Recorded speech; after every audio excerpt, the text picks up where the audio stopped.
morning, fellow Toastmasters. Morning. This was a fun speech to follow up from Sean. I'm here to inspire you as well, but this is a completely different track. However, it lends itself as I'm here to talk to you today about traveling. And so, one thing that I find really inspiring is traveling. Go outside your comfort zone. Go find how other people live their lives. Taste new foods. See natural wonders. Experience different activities and traditions. Learn more about other cultures, about yourself, and expand your worldview. Traveling has a lot to offer us. So for the rest of the speech, I'm going to be sharing a few stories with you of some of my travels abroad in both Italy and the United Kingdom. Now, one facet of traveling that I think is a little bit intimidating, but makes your trip more dynamic, is interacting with locals. So all of my stories are related to interacting with locals, and then I wrap it up with a little lesson at the end. So here we go, we'll launch right into it. So the first trip that I wanted to tell you about was a trip that I took to Italy back in 2008. I was a sophomore in high school, and I went with my mom, sister, and 40 other high school students and parents. This was a 10-day trip to Italy, and we went all over the country. We went to Milan, Venice, Verona, Assisi, and Rome. It was a phenomenal trip. We got to see the iconic sites, we got to see the different architecture and the art, and it was fantastic. However, the food was not so good. Like I said, we were on a trip with all these high school students, and they're cutting costs, and so food was one of them. So if I could do this over again, food would be where I would start. So towards the end of the trip, we are day 9, and we are in Rome, and we are taking a tour of the Vatican. Did I mention, by the way, that Italy was in the middle of a heat wave as we were traveling? So day 9, we're going on a tour of the Vatican. Everyone is exhausted. It's been a fantastic trip, but we've been on our feet. It has been really hot. And so we have an Italian tour guide who's very invested and loves what he does. And he is just having a good time telling us what's going on. All we want to do is sit in the shade for a little bit.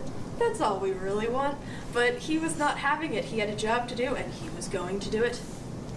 So, my theology teacher, Mr. Valenti, who was one of the leaders for the trip, wanted to send a message to our tour guide that we just needed a little break. So his idea of sending a message to the tour guide was to have all of us collapse on the cobblestones in front of the tour guide.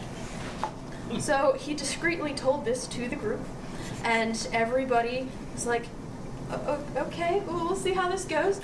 And then on the count of 3, a whole bunch of high school students fell on the hot Italian cobblestones in front of the tour guide. And the tour guide just stops, looks, kind of shrugs a little bit, and then continues with his giving his presentation. And so this is when I learned Italians are a lot tougher than Pennsylvanians. They can walk faster, farther, and more adaptable to the heat. So moving on, at the end of the trip, we were taking a plane back to Pennsylvania, and we had a layover in Germany. So we're all going through airport security again. We're going through the metal detectors. So my whole bunch of classmates are going through, my mom's going through, my sister's going through, I go through. Something's beeping, but it's an airport, everything's beeping. Then a German security guard kind of comes out and my path starts going like this. See, it's beeping, it's fine.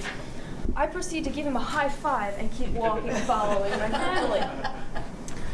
Well, he smiles at me and then directs me to go to a German security guard lady with the wand.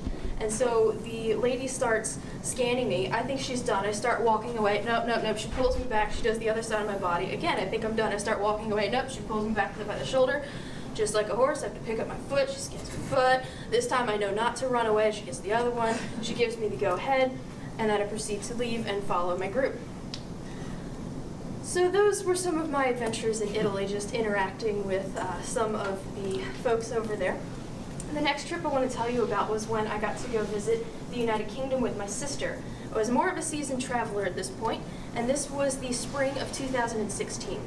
Now, the United Kingdom, my sister has always wanted to go here, so she planned this trip out, and we had a phenomenal time going to Buckingham Palace, seeing the changing of the guard, getting to see a play at the Globe Theatre, spending 12 or 13 hours in the Warner Brother Harry Potter set studio, which was fantastic.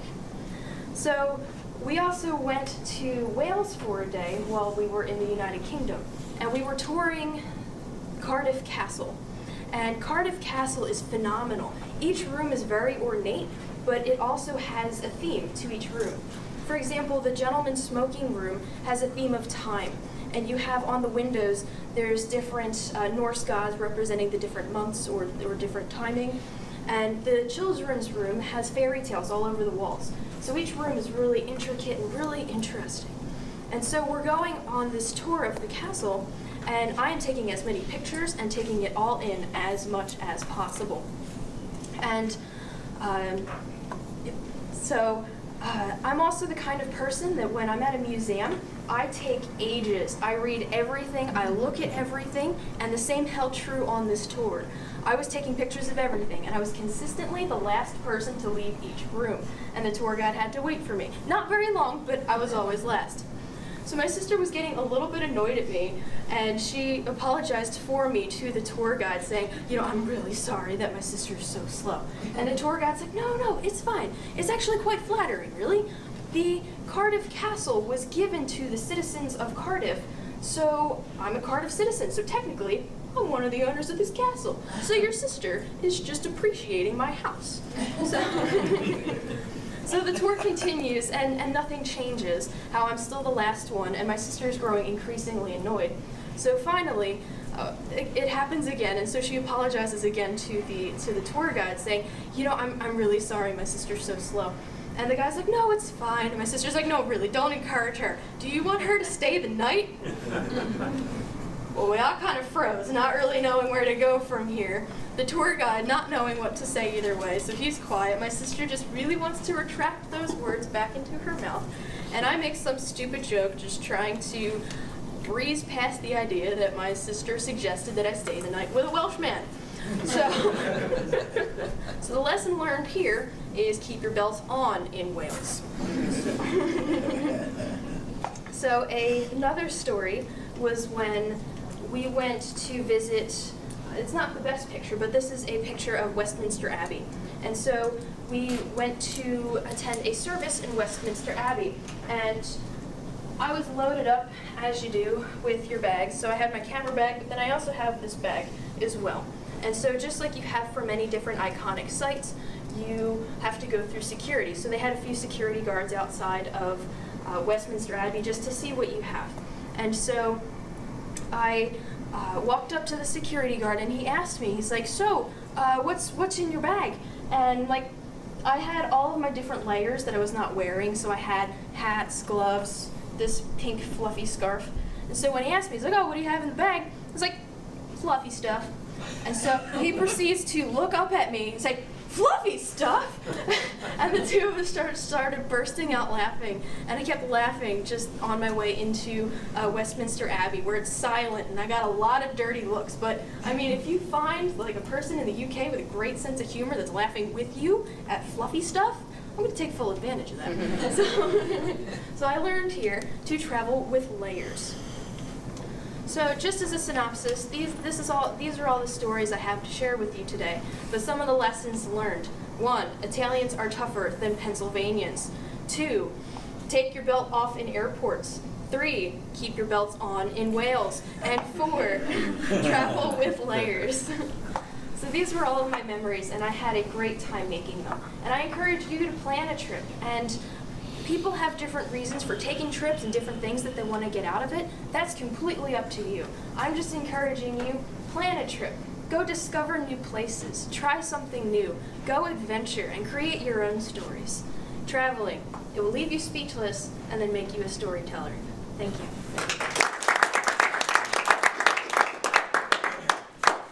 Thank you, Lisa.